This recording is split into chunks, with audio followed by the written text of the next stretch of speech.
Good evening. Welcome to the Wednesday, February 4th meeting of the Board of Trustees. Please join us for the pledge. Pledge allegiance, flag, United States Republic, God, justice.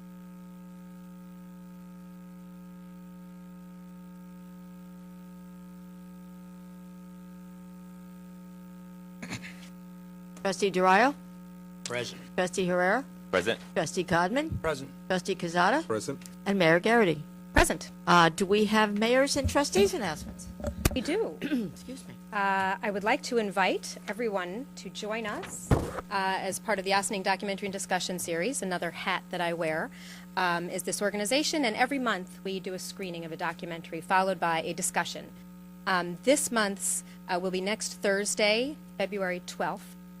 As always, it's free. It's at the Ossining Public Library. Seating begins at 6:30, and the film begins. Seating begins at 6:15, and the film begins at 6:30. This film is called Brothers of the Blacklist. We're very pleased to have on our panel Sean Gallagher, who is the filmmaker, Miss Gillian McCrae, who many Ossining High School students may know, and Kirk Allen, who was one of the young men who was involved in what became the longest litigated civil rights case. We're also very pleased to have a screening sponsor this month, which is the Racial Justice Program division of the ACLU. And the director of that is an Ossining resident and has, in fact, been on one of our panel discussions before.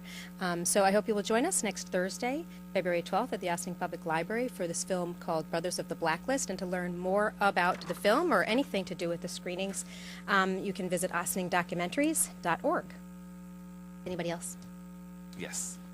I will be having virtual office hours on Wednesday, February 11th. That's next Wednesday, and Wednesday, February 25th, from the hours of 6 p.m. and 7 p.m. You can contact me online, which is Facebook is Trustee Omar Herrera. Skype is omar.j.herrera, or you can send me a text or a message on my website, also available online. And if you want to see me in person, that's okay too. You can come visit me on February 19th at Village Hall from 9 to 10. And if none of those options work, just shoot me an email and we'll find a good time. Thank you. Anyone else? We'll move on to administrative reports, and we'll begin with Village Manager Richard Lyons.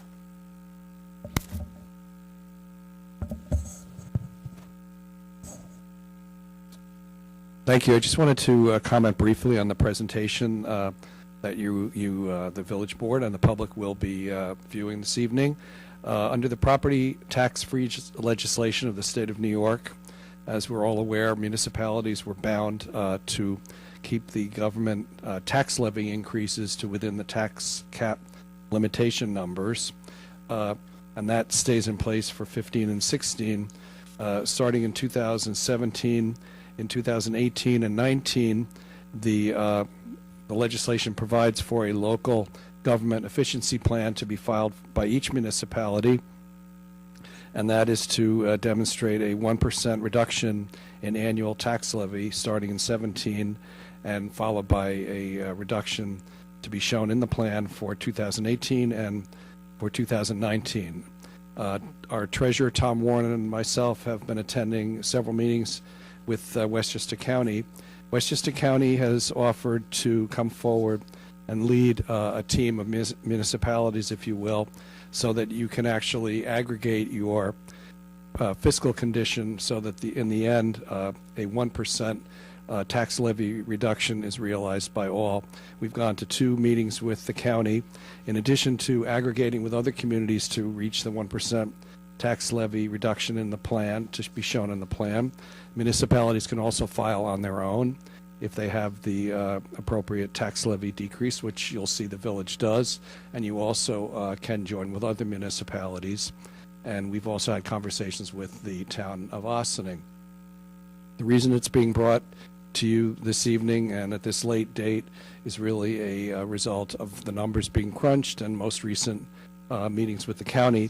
The county has asked that municipalities that wish to join it indicate to them that they would like to join the county and that it be done this week. So that's why it's being brought to you this evening. I think you'll see after Tom's presentation that, in fact, the village has been quite successful and we can show our own tax levy increase. So you have that option of filing alone or joining with the town or any other municipality for that matter, or with the county. So this evening it's calling for a deliberation, determination whether you want to join the county. If you decide to go on your own or with another municipality, the filing dates are later on in the year. So that's the only determination that has to be reviewed this evening, and that's why we've asked Tom to come forward and share the county's PowerPoint with you this evening. So thank you.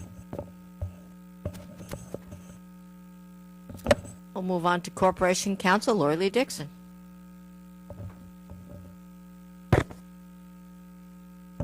I can speak to resolutions on your agenda this evening, notably items C and D.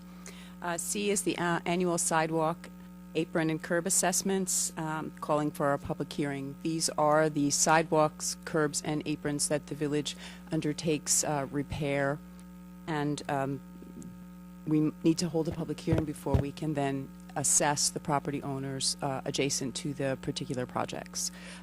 This just calls for a public hearing to be held on February 18th. Item D is an authorization to advertise for bids. These are affectionately known as the annual bidders. This is a comprehensive package. I'm expecting actually the documentation from the DPW any day. It's a comprehensive package to include items that are provided routinely throughout the year, and we award those bids to the providers of the products, so we don't have to continually go back each time to bid for supplies for various projects and other items of necessary to the operations of the corporation. The other item I wanted to let you know is that I attended last Thursday on behalf of the Village of Ossining the annual municipal law section meeting of the Bar Association. This year's program included 8 hours of very detailed updates on the law and laws and activities, legislative activities that affect municipalities throughout the state. We received comprehensive written materials, and I've been taking the time to reproduce those electronically and sending them to the department heads whose programs and operations may be affected by the information. So it was an honor to represent the village at those meetings, and they were quite good in scope and very helpful to the running of the corporation. So thank you very much. Police Chief Gilbert. Good evening. I guess I have to make up for being late. I didn't miss. I was late for the last one. I know that the village clerk gave part of my statistics for December, but the year end she didn't have on the sheet. Blotter entries for 2014 were 27,689, which included 790 alarms, 1,789 medical aids, 825 motor vehicle accidents, school safety checks and community policing, 8,581. Part-run crimes and uniform crime reports were 268. Arrests for the year were 876. Vehicle and traffic summonses issued were 2,524. Parking summonses issued, parking summonses issued 13,969. In 2014, we received 911 911 phone calls, and other phone calls were 29,163, but there's a caveat to that. You may have to double some of those numbers. We had a computer crash, so we lost the first half of the year on numbers. So we could say that we were well over 5,000 911 calls and probably 40,000 just incoming calls on the administrative lines. Okay, an annual report for the Civilian Police Community Complaint Review Board for 2014. I'll just cut down. It's a little wordy.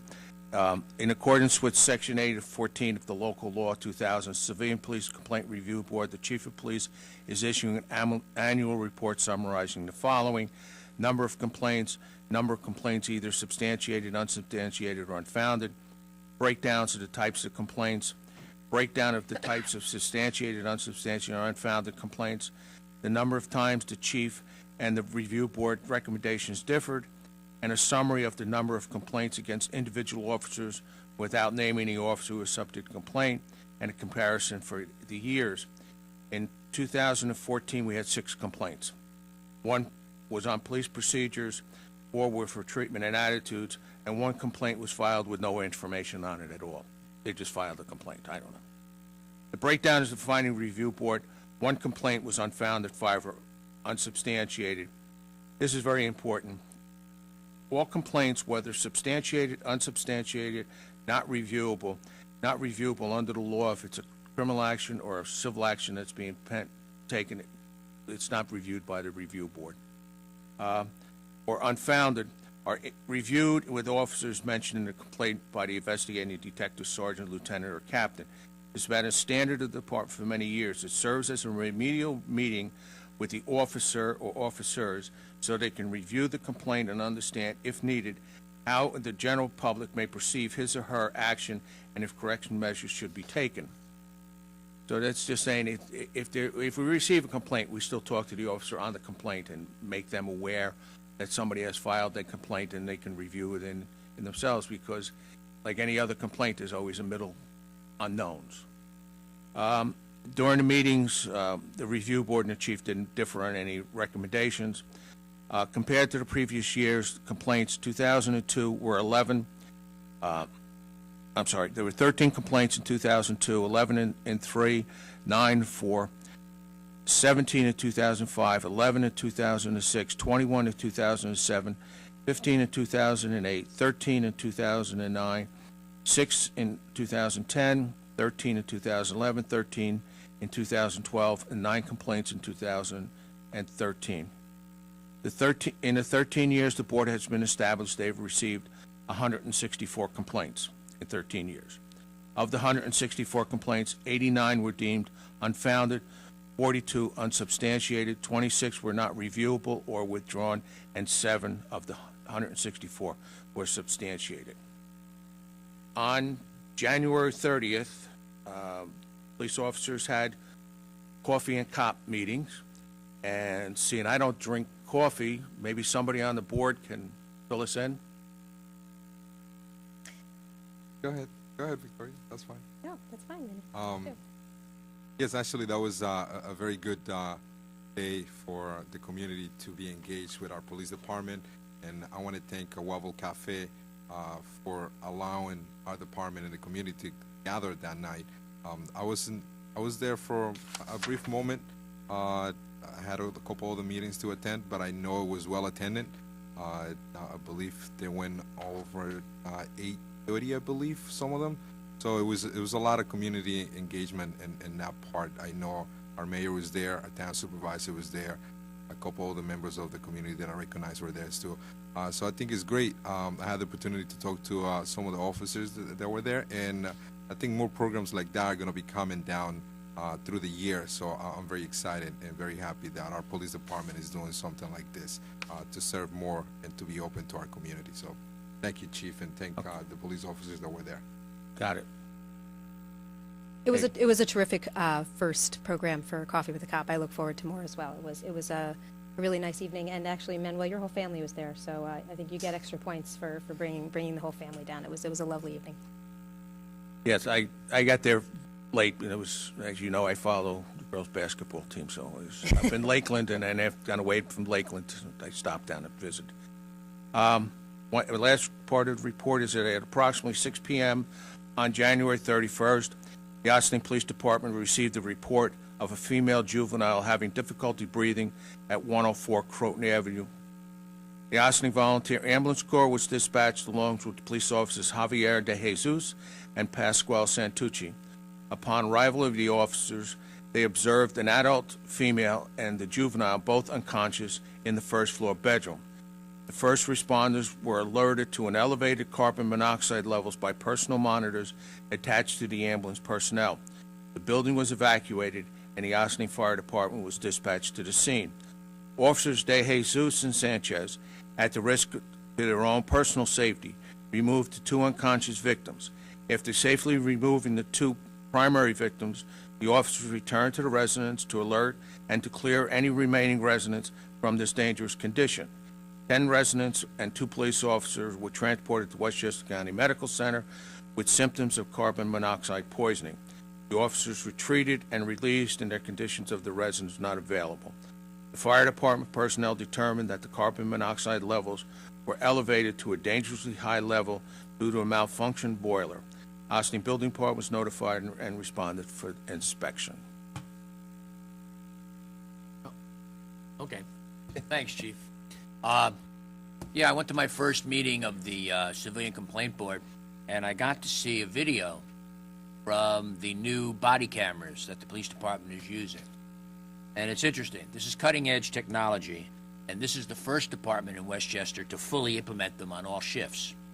So we're doing the right thing, and we're doing it all the time. And these cameras are not there to document mistakes.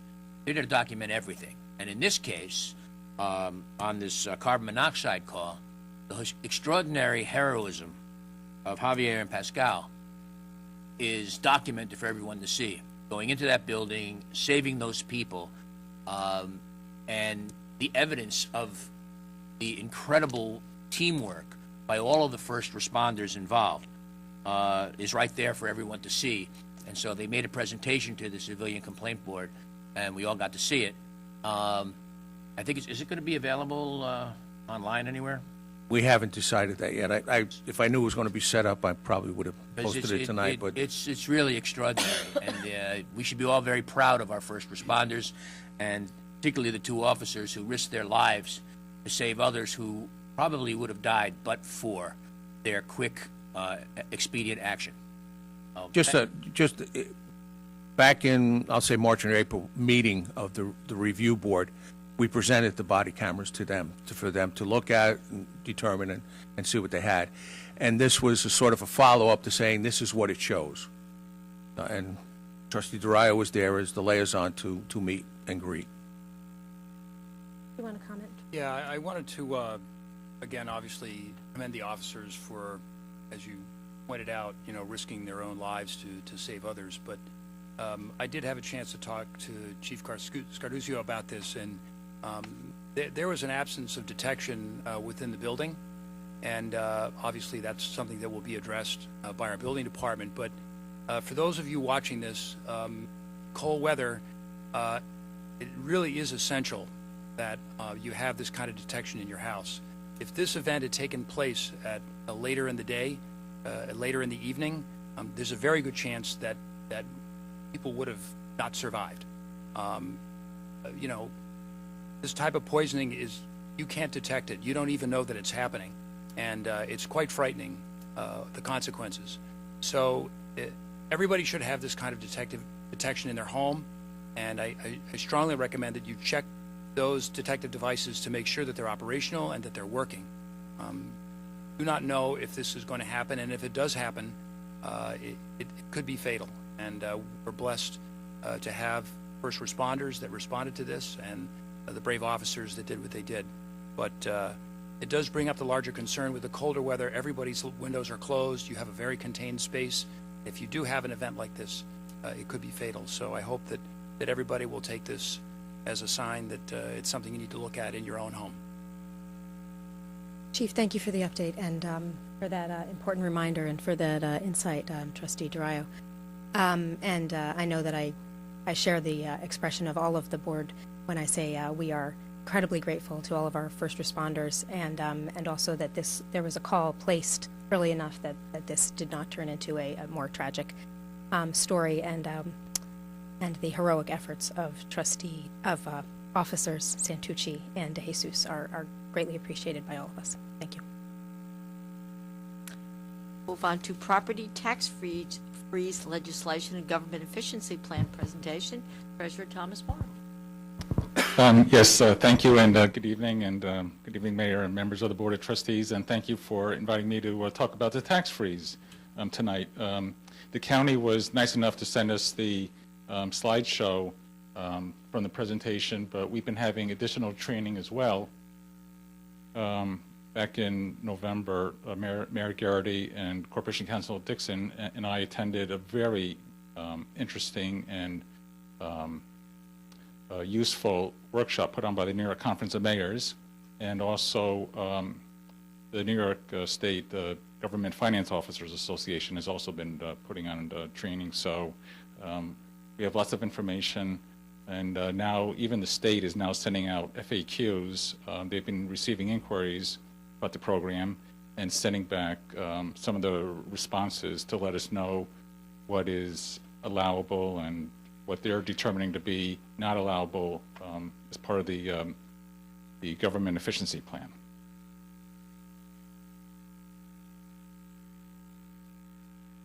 Okay, the property tax freeze was actually part of the 2014-15 New York State Governor's and the legislature budget.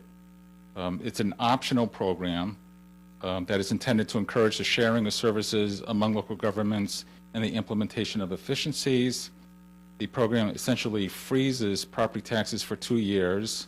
Qualified homeowners will receive a freeze credit that will be distributed in the form of a check, although now that the state is having difficulties in getting the checks out, now there's talk about the fact that it might be in the form of an income tax credit on your tax return.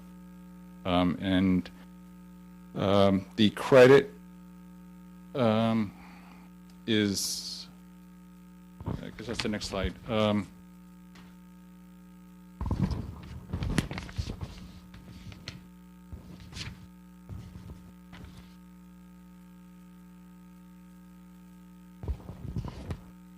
The homeowners must be eligible for the STAR property tax credit. It's limited to homeowners with an adjusted gross income of $500,000 or less. The property must serve as the primary residence, and commercial properties are not eligible for a tax freeze credits, but condominiums do count. And there are requirements, which are what we're going to be talking about, for the local governments to comply with the program.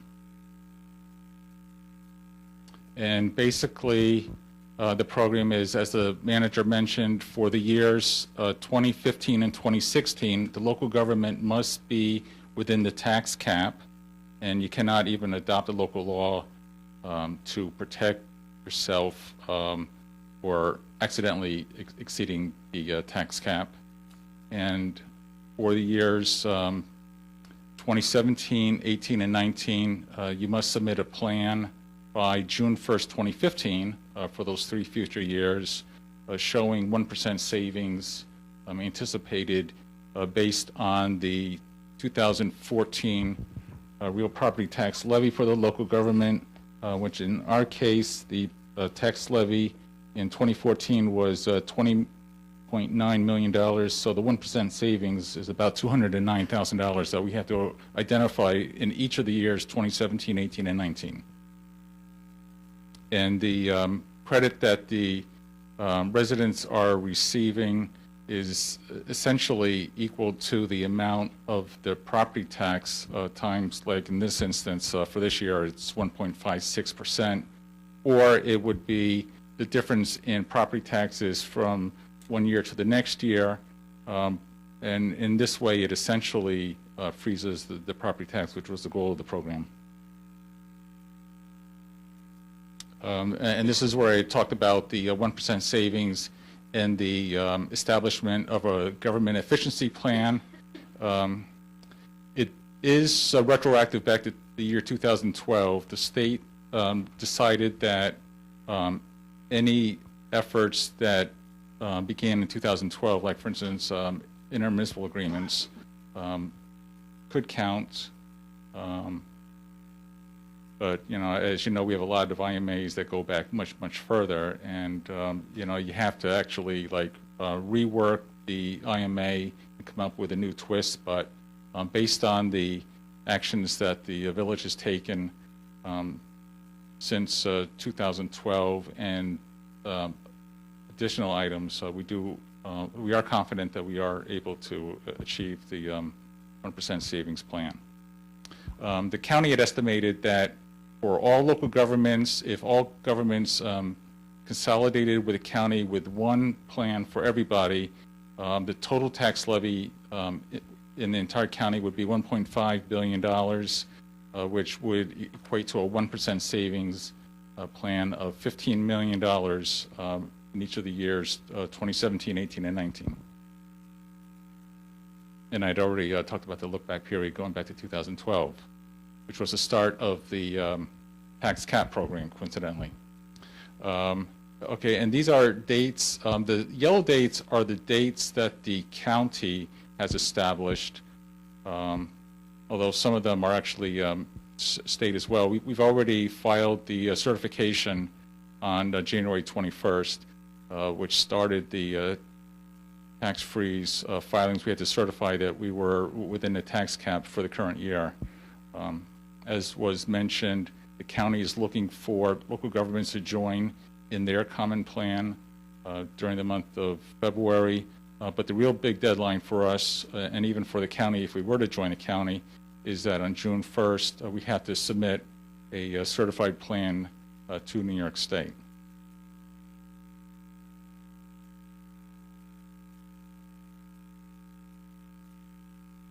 One of the things that the county talked about, and it's in this slide, I'm not going to spend a lot of time on it, is that the county has a lot of shared services, and they felt that these shared services were part of their plan to help local governments comply with a 1% plan. And they actually felt that they were able to achieve the $15 million in savings on their own. So they were actually looking to help out any local government that felt that they were not able to achieve the 1% savings. And we had a lot of questions by fire districts. Those fire districts are a form of local government, and they're very concerned because a lot of them are volunteer-based, and they don't have a very large budget, and they have concerns about the ability to achieve the 1% savings, and that's why, in part, the county encouraged them to join. But they actually, did say, and we heard this from the New York Conference of Mayors as well, that the governor's office was actually hoping that there would only be 57 plans in the state, one combined plan submitted by each county with all local governments within it. But as stated, that's not a requirement of the program, that all local governments within a county have to join with the county on their plan.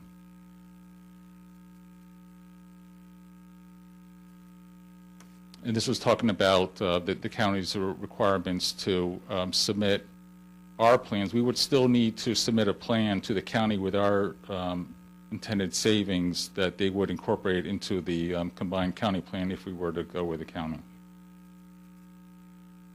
And this was an example that actually New York State had come up with to help explain the program. It lists here the county tax levy for 2014 and a city and 3 towns, 2 villages, and 3 fire districts. A total levy on taxes is $78 million, and 1% would be $780,000. And here they gave examples of the 3-year savings.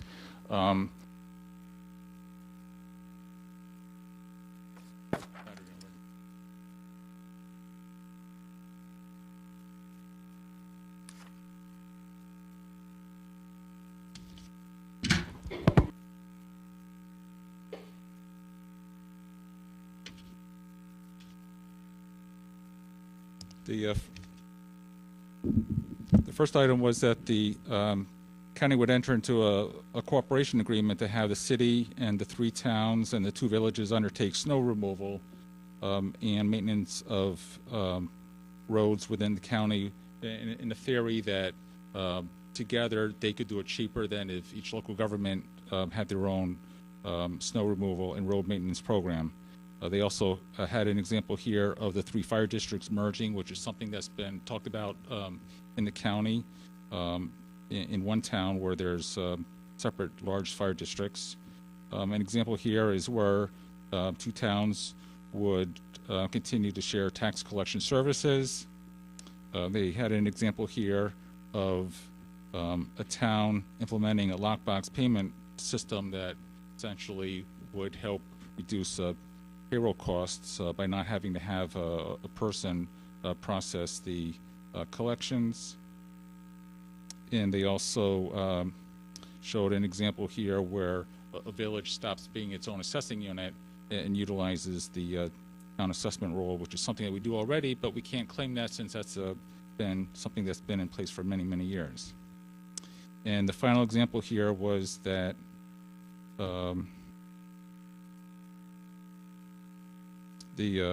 basically it's consolidating all the parks under the operation of the county so that the city, towns, and villages would not have to maintain their own parks. But they gave this as an example to try to help us think creatively and to help understand the program.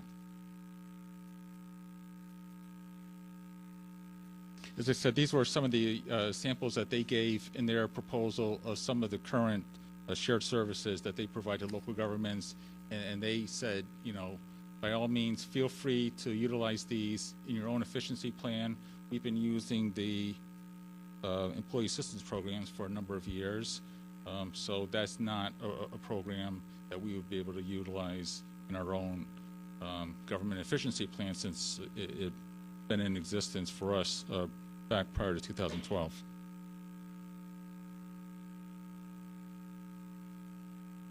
And some more county services where they feel that they're helping local governments save money.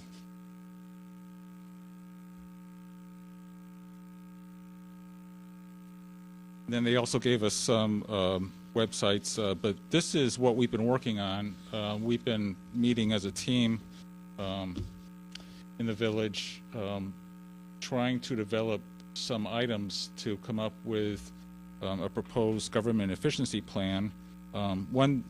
The first one I've been talking about for a couple of years. This was back in 2012 when the village board actually refunded bonds that were actually callable in 2014, and we talked about the number savings, which I'd always been saying is about $45,000 a year. So I actually went to the schedules that were provided and actually had the dollar amounts here for those 3 years, 17, 18, and 19.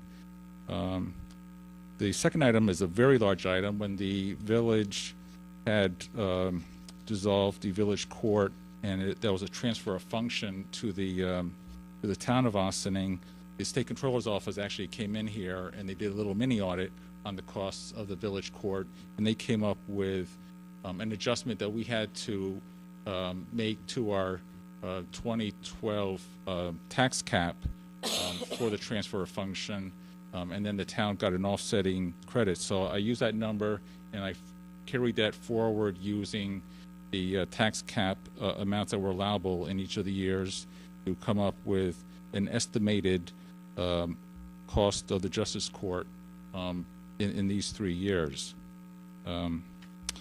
The third item is savings from the employees now contributing to health insurance.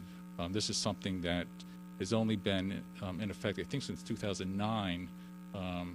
And so 2010, I think, or maybe 11. But, because some of this started before the 2012 look-back year, I had to take the amount that we were receiving in 2012 and back that off. So these are the estimates going forward for 17, 18, and 19, more than $200,000 in 2017. We've also been looking at and talking about street lighting initiative to change to LED lighting. We have a proposal that estimates that that the village would save $17,000 if the program was financed over 7 years. We have time to look into this to see if we can possibly increase this number if we can find cheaper financing, or if we find that it's actually more efficient than what was in the original report. I have a couple of items here for to be determined. These are things that really haven't been fully underway as yet, but these are items that we could add to our government efficiency plan, and these are the energy improvements at the firehouses and then municipal buildings that we've been talking about. And of course, we also had in the past couple of years, we had the two capital projects to replace the boiler at the operations center and the pumps at the low lift pump stations at Indian Brook. When those were initially proposed, the savings from the reduced energy costs would be used to pay off the capital project. So there really wasn't a savings initially, but those numbers were based on a 4% cost of borrowing, and right now the cost of borrowing is 0.86%, less than 1% through the New York Power Authority. So there is the potential, if we're able to go back and rework the numbers, come up with numbers that we could put in our plan. And so right now we're looking at $780,000 for savings in the 2017 year. As I said, we only needed about $209,000, so we're higher than the amount that was needed, but I think it's a good idea to show to the residents, how much we are able to save, and also it also serves as a cushion if the state decides that some of these aren't allowable.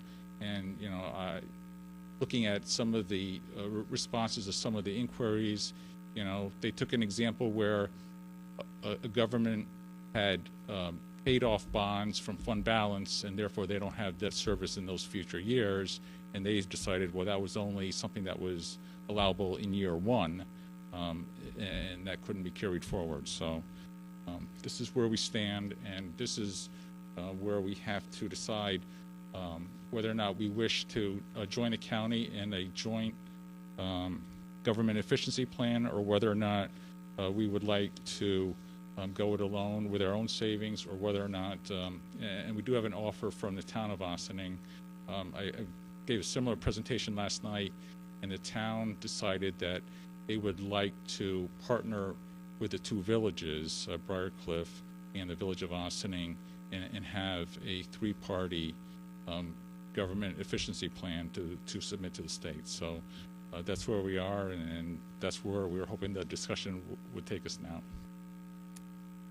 Richard?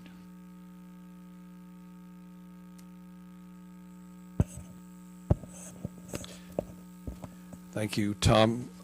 So I would turn it back to the board. I think basically we're looking for direction. The only immediate decision that really has to be made, according to the county this week, is whether to go with the county or not.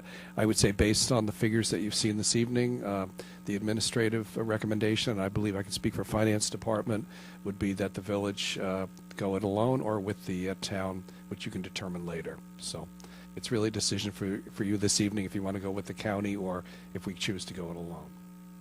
If I may, the county does not have any idea how many municipalities are going to participate, so we have no idea what liabilities they bring and what offsetting savings. Given that we have so much more than we need to do this, there is no reason to put ourselves at risk by going with the county. So my opinion is that we do not go with the county. However, that said, we also have the option of partnering with the town and or the village of Briarcliff. And I would like to suggest that we contact both those municipalities and find out what their situation is and whether it would be advantageous to us, both financially and in terms of our relationship with those two entities, to partner with either one or both of them. Thank you. Other comments? Yeah, what Bob said, that works for me.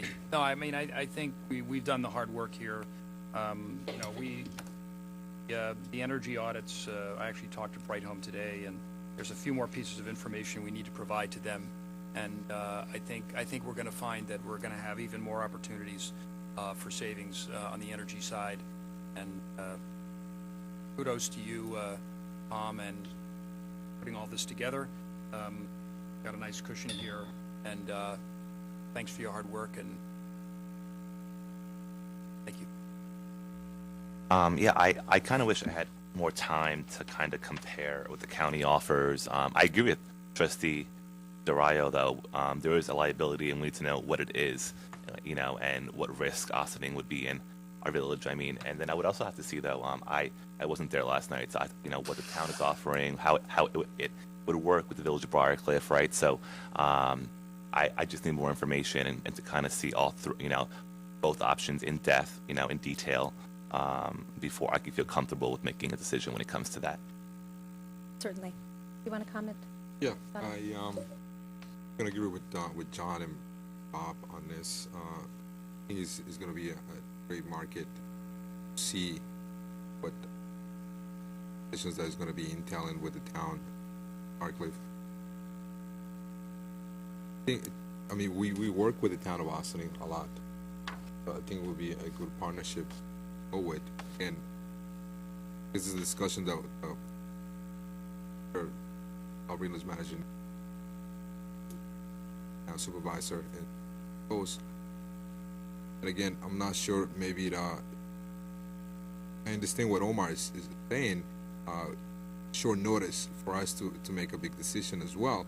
In regards to what Westchester County is doing, maybe I'm not sure.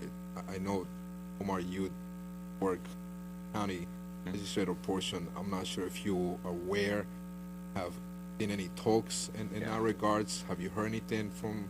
I mean, I've heard of the administration's plan. I'm more familiar with the tax cap and how it works or lack thereof. Well, yeah, I'm glad you caught that. Even though, but the whole purpose of the tax cap is for, regardless of if you're a fan of it or not, is that municipalities at a local, county, and state level find ways to work together and save money for the overall taxpayer, right? So that's the area of it that I do like. I'm not saying that there's no kinks and no issues and that municipalities aren't hurt by it, but when it comes to what they offer, this is as much as I would get, even being a county employee, when it comes to the programs. Even though, I mean, I'll definitely call tomorrow morning and find out, what these numbers mean, and I'll ask what Trustee Soraya pointed out, what happens if, the county does not get the amount of allotted municipalities to be in the program. What then? So that's kind of my main question, right? Our liability. However, though, I do understand why the majority of the board feels comfortable working with our surrounding Briarcliff and town, because we have been very, very successful with a lot of programs and services. So I would also be part of that. Tom, thank you for that presentation. And this brings to mind several of the comments that our governor has made, disparaging comments that he does not recognize how many intermunicipal agreements exist, how many shared services we have, and how often municipalities work together to try and save money for municipalities. So this is sort of, I see this as a challenge from Albany to demonstrate that we are making the most of our relationships with our neighboring municipalities. And so if we want to take this in the spirit with which it was intended, I think it's a wonderful idea for us to partner with one or two of our neighboring municipalities if that works out to our advantage. But you've made such a compelling case that we could go it alone if that were what the numbers bore out, that I think the sense of the board is that there's not a compelling reason to go to join with the county. Right. I don't know if we need to take an official vote, or you certainly are hearing all of our voices tonight.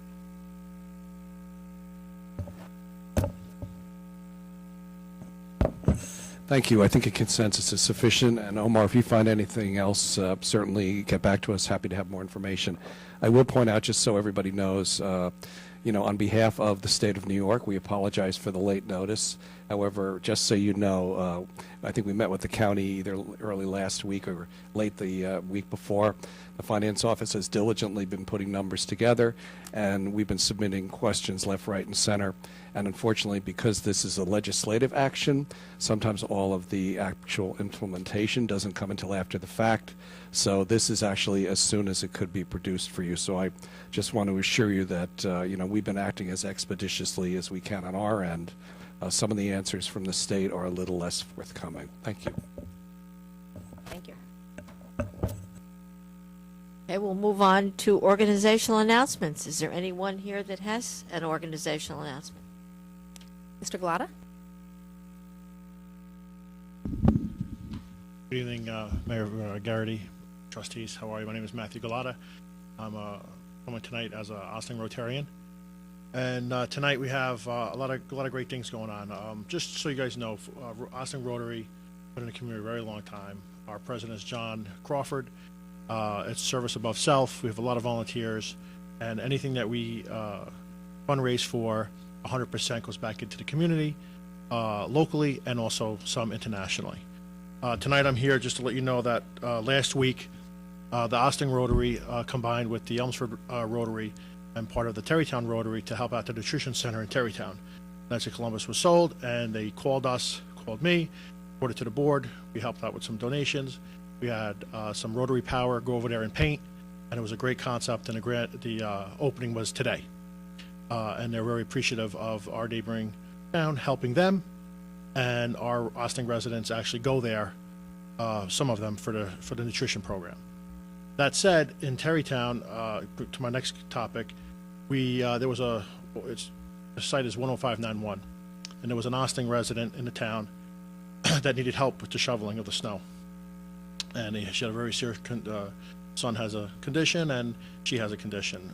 Bottom line is that individual from Terrytown saw the post, drove up here, and helped that person out. So seeing that, I started thinking about what Paul Feiner does in Greenberg with Snow Angels. Terrytown does some things. It was a pleasure meeting with you, Mayor, yesterday morning to go over a couple things about this, and I just want to report that your army of volunteers, snow shoveling volunteers, is coming into vision, because I talked to Nicole Reese, who told me to call the school, and Lorraine and Mr. Mendel, who had Mr. Piazza, the 9th grade Gallons counselor, contacted me, and Aaron Springs. And Aaron Springs. Are there others who are going to be making organizational announcements? Then I'll allow Mr. Galata to finish this up. Yep, really quick. Okay. So then we have this going into effect as of Sunday. Austin Rotary has donated some shovels, and Howard Penn shovels, and whatever coordination needs to be with the school. And now we have an up and running Snow Angels program effective Sunday. So if someone is disabled, handicapped, needs some help, please contact myself, email me. We're going to have leaders in the community and organizations that they can supply names to, and we'll be able to have the students go there free of charge, because it counts as their volunteer hours. So Matt, can you just clarify, if there is a homeowner who has a disability or would needs assistance with shoveling during these big storms, what is the number or email address that they can contact so that they might be able to take advantage of these students who are using their community service hours to help Right. shovel? What is the As contact? of tonight, we're going to use my number, 914-525-0744, or Smiley Goals with no E, SMILYGULS at Verizon.net. Reason being is that this is going to affect Sunday, with possibly Sunday storm, and since this has taken place 5 hours ago, so I'm glad we can at least present it tonight. The other thing, which is really exciting, is called Austin Family Night, and this is really huge, because this is the first time that I can remember that the whole Austin community is going to be welcome to attend. We're hoping for a free night at the Westchester County Center for enjoying a D-League basketball game. Lanston Galloway just got called up. He's the first D-Leaguer. And this is going to be on February 20th at 6 p.m. We have strong support, and we're working with the Austin Recreation Department, Austin Rotary. Catherine Borgia is helping out with this. We have another organization where I can't name right now because they had a meeting last night. They're getting back to me. So if people want to help support this effort, how can they reach out to be able to contribute to the cost of the ticket so that more folks can take part in Well, this? right now we're hoping for 200 free tickets. Right now we're offering 30 free tickets for the event. It's going to be $23 a ticket. The more donations and the people that can donate, we're trying to ask everybody in the leadership roles in the community and businesses, buy one ticket, donate one ticket to a child. And checks can be made to the Austin Rotary. Okay. You can go, the big thing is the Austin Recreation Department is really hands-on right now, and they're going to be collecting the checks down at the Recreation Department, the sign-in sheets, and also the waivers. Great. That's going to take effect on this Friday. It's going to be a first-come, first-served basis, so please come down on Friday to the Recreation Department, spread the word, and that should be it. Thank you very much. Matt. Thank you. Yes, Trustee Herrera has a question? Yes, no. I just wanted to add, the Westchester Knicks actually sponsored our Friends of Richard Wishney Park event, our Health and Fitness Day in the village that occurred this past fall. And they've been in support of our recreation and fitness and overall our wellness. So it's great to see that, our village is partnering up with them again in a different light. So thank you. No. Thank you, Matt. Let the board know, it's not just Family Fun Night, it's actually dedicated Ossining Night at the Westchester County Center. Cool. Thank you. Thank you. Are there any other organizational announcements? I'm not seeing any. We will move on to village board resolutions. Is there anyone who would like to address any of this evening's resolutions? I'm not seeing any. Well, excuse me. Resolve the Board of Trustees of the Village of Ossining hereby approves the minutes of the January 21st, 2015 regular meeting as presented. Do I have a motion? So moved. Second. On the board? Madam Clerk? All those in favor? Aye. Opposed? Resolve the Board of Trustees of the Village of Ossining hereby approves the voucher detail report dated February 4th, 2015 in the amount of $543,796.90. Do I have So a motion? moved. Is there a second? On the board? Madam Clerk? All those in favor? Aye. Opposed? Resolve the Board of Trustees hereby calls for a public hearing to take place at the Birdsall Fagan Police Court Facility, 8688 Spring Street in Ossining on February 18th, 2015 at 7:30 p.m. in the matter of sidewalk, driveway, apron, and curb assessments for 2014. Do I have a motion? So moved. Second. On the board? Yes, I just had a quick question. Laura Lee, for this particular item, residents wouldn't know which sidewalks or curb aprons, is that what it's called, right? Yes. Until the public hearing, right? They know because they're completed projects. This is the last step this is the assessment part of it. Okay. So the projects were completed for all the snow. Great, thank you. Madam Clerk? All those in favor? Aye. Opposed? Resolved that the village clerk is authorized to advertise for bids for materials, supplies, and services for 2015 to be returnable to the office of the village clerk. Do I have a motion? So move. Second. On the board? Madam Clerk? All those in favor? Aye. Opposed?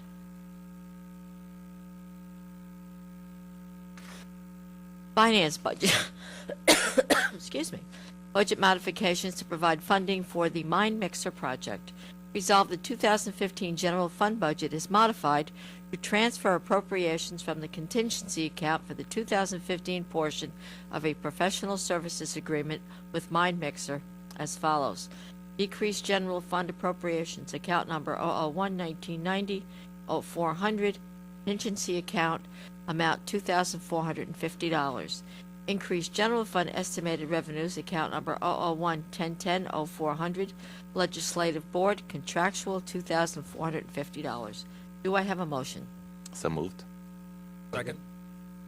I'd like to comment on it just to call attention to the public. If you are an avid viewer of Board of Trustees meetings, then you know that we went into a special session last week to approve the signing of the contract, and I want to thank Corporation Counsel for making that progress very swiftly because this is a platform that we're going to be using beginning this year as a way to reach out to the community.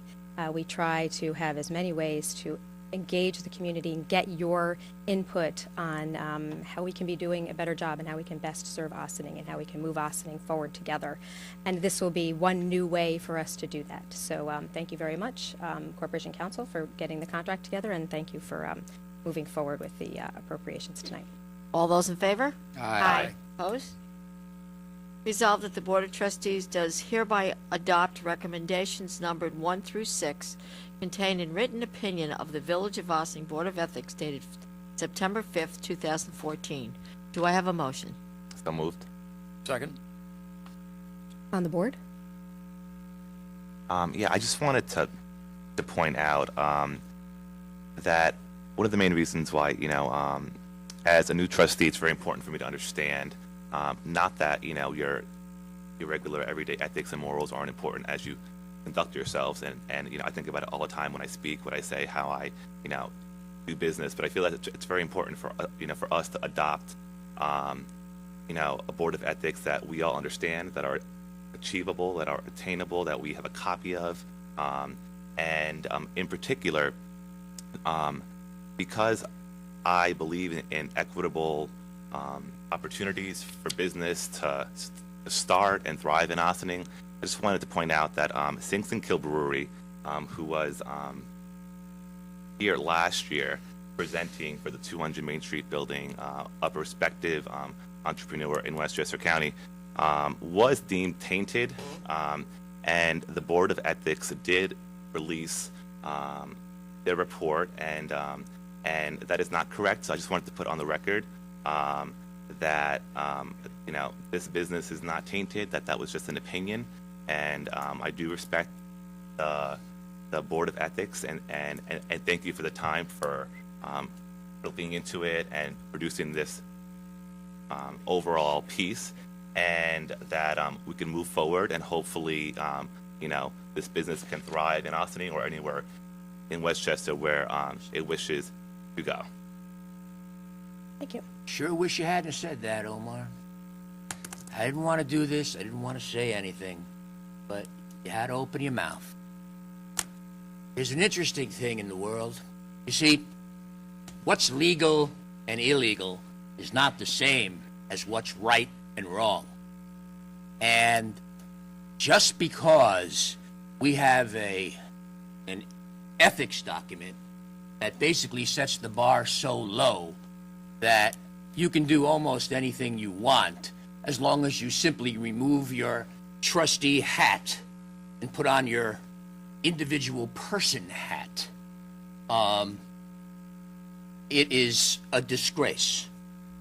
And the behavior of the people who were supporting that brewery project towards a perfectly legitimate business that was their competitor was a disgrace.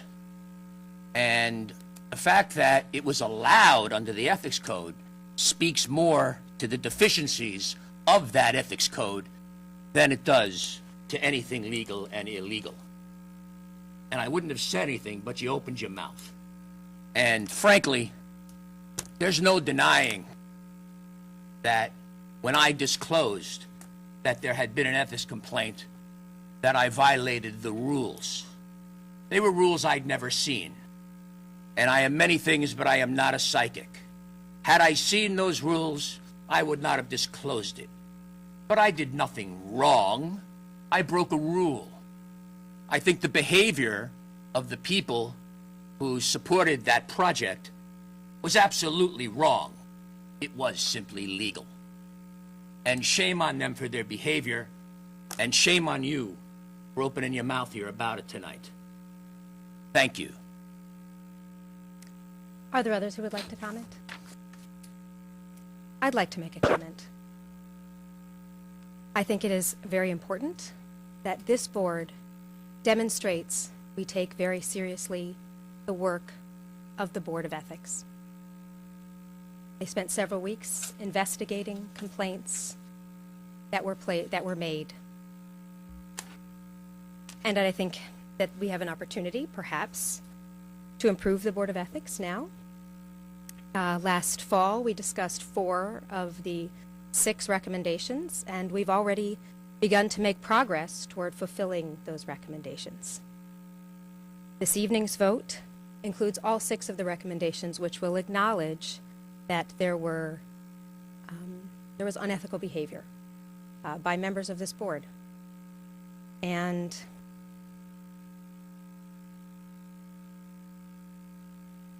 it is important that all of us who serve you demonstrate our commitment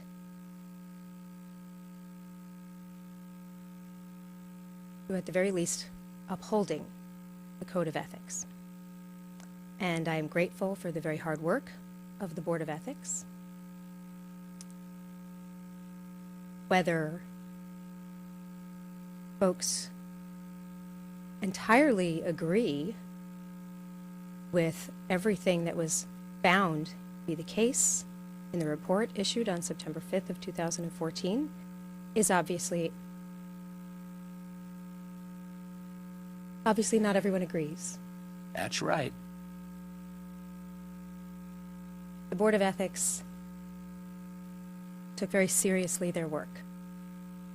They interviewed many, many people, spent many hours creating what I have been told by many people who know a lot more about the law than I do is an outstanding legal document. And I am grateful for their work, and I am grateful for our opportunity tonight to adopt their recommendations.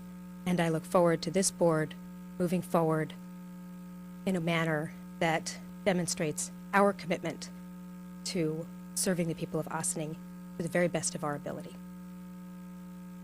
Madam Clerk. All those in favor? Aye. Opposed? Abstain, courteously. Thank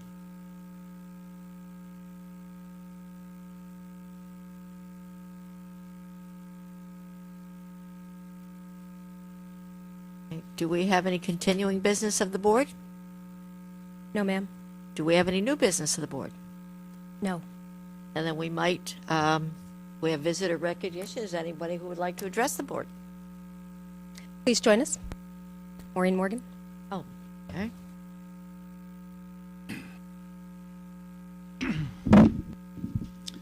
Good evening, Good evening. Mayor Garrity and the trustees of the Village of Ossining. Can't tell you how happy I am to have this sheet to read to you. At least I'm going to be happy now, and I'm sure you will be happy ultimately. 10 years ago, a comprehensive plan was developed with the New York State DOT to restripe Route 9 as a two-lane road through the village, joining the two-lane configuration on either end of the village. This plan was well received by the public, but for several reasons it died at that time, and the roadway was repainted in its present 4 wide lanes. The DOT is imminently ready to repaint as soon as the weather permits. Since there is a growing interest in revisiting this original plan, it is critical that DOT is requested to put off the repainting to give the board and the public time to update the original plan. Here are a few benefits of such a plan. Increase the viability of the commercial property along Route 9, currently negatively impacted by traffic speeding through instead of observing what the village has to offer. Increase the safety of the steady stream of pedestrians crossing 4 lanes of traffic. People living on the east side of Route 9, there are a few of us here, attempting to reach Main Street between the hours of 3 and 6 p.m. have to wend through 2 stopped lanes of traffic to reach the turn lane. Very hazardous. It is a DMZ of Ossining. The very existence of this barrier has negatively impacted how the public looks at downtown Ossining. A restriping of Route 9 would create countless new, old, they were there before, parking places, eliminating the need to consider building an expensive parking structure. The fifth, there should be little or no cost to this plan. A prior consultant has already developed the new design.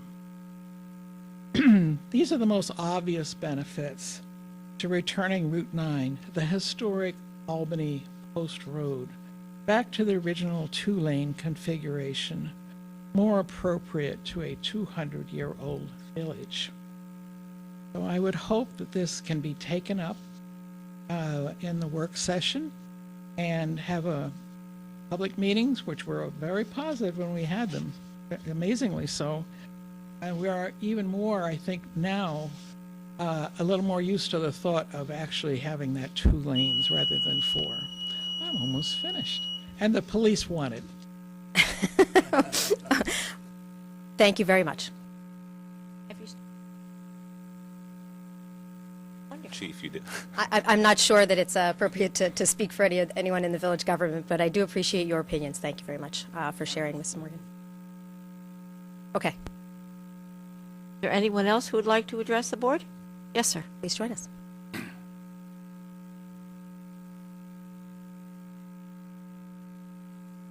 My name is Bob Volkhausen. I've seen you, Mayor, before. I'm glad you're where you are. Thank you. And I was here a few months ago talking about the crosswalk at near the open door, and 2 days later it was done. So I was very appreciative of that. What I have to talk about now is a little more difficult, and that is that I think the two-way street that they've just made between Main Street and St. Paul's is not a good idea. I'm a senior at Maple House, and I walk through there all the time, and I think it's very unsafe. It's much too narrow. I say that because I go to St. Paul's very often, come out of the St. Paul's, cars are parked on either side. I start to cross the street. I look, and if there's a big SUV or a pickup truck, you have to walk out in order to see if a car is coming. And there's so little room that you could almost be hit by the car just by looking to see what's coming. And as a senior, I think there should be more. If they're going to continue it, there should be some signs saying senior citizens, because we have Maple Place, which is a senior housing, and also the speed limit. There's one sign way up near the bus stop, says 20 miles an hour with 2 arrows. How many people look up there? The cars go by me 60 miles an hour, 50 miles an hour. And it's very, very, very, very dangerous. This morning, I was at St. Paul's. I came out. There was a big truck. They had the whole place blocked up. No, I don't see why you couldn't have kept it the way it was before. And the amount of traffic just coming here tonight. I crossed it. Where was it? Cross Spring at Maple Place, and I was just crossing the street with my cane. There were 3 cars over here. There were 4 cars over here. I mean, we never had this before. And as a senior citizen, I just think it's the wrong thing to have. And I hope you'll reconsider this idea. And I think you ought to. And if you're going to continue with it, you have to put up more cautionary signs, because I see people walking there all the time, my age, people with walkers, with canes, and it's a very dangerous situation. And I've been here almost 40 years, but there are at least 5. But that's what that's my. Thank you. Thank you very much. Want a little piece of paper? Sure. Is there anyone else who's come to address the board? Hi, I'm Matthew Galata. I'm just like to voice my opinion on something. Sitting here and at home, there's some other boards in other towns and villages where, some people act up and there's no ethics or there's no leadership. I'm hoping that this board this year has that leadership. I'm saying this because I'm upset, troubled. Manuel, wish you would have not sustained. I wish I would have. No, he didn't have to, but he chose to. It's fine. Right. I just think that it's a tough decision, I know, but to hear either way, just from constituent, because you are my constituent. That's just, I'd like to bring that up. And with Barrio, The only thing I would like to say to you, sir, is that when I'm at home or other people looking at board meetings, sometimes there's high school students, young children, looking at this because they may want to follow in this path. You are our leaders, and you do good, do a lot of service work. Well, in my opinion, I'm not going to just single you out, but I just want to bring out, next time when you have to make your opinion known, to belittle somebody or make them look bad, really makes Ossining look bad. So in the future, maybe your total mindset of how you want to handle it can be done off camera to the board members, but your opinion can be known, and you're entitled to it, just how it comes to light. So if you could just maybe think about that, that would be great. If not, it's your decision, and I respect either way because you have freedom of speech. Thank you. Do we have anyone else who would like to address the board? And then we'll move on to, thank you, adjournment to executive session for the following topics: discussion regarding pending litigation, discussion regarding the terms and conditions of a potential sale of property, discussion of a matter of concern to public safety, and a discussion of the employment history of a particular person. Do I have a motion? Second. On the board? Madam Clerk? All those in favor? Aye. Opposed? With that, thank you all very much for joining us for this evening's meeting. Please join us next week. We will be back at Village Hall, 16 Croton Avenue, for our work session on Wednesday, February 11th. Thank you.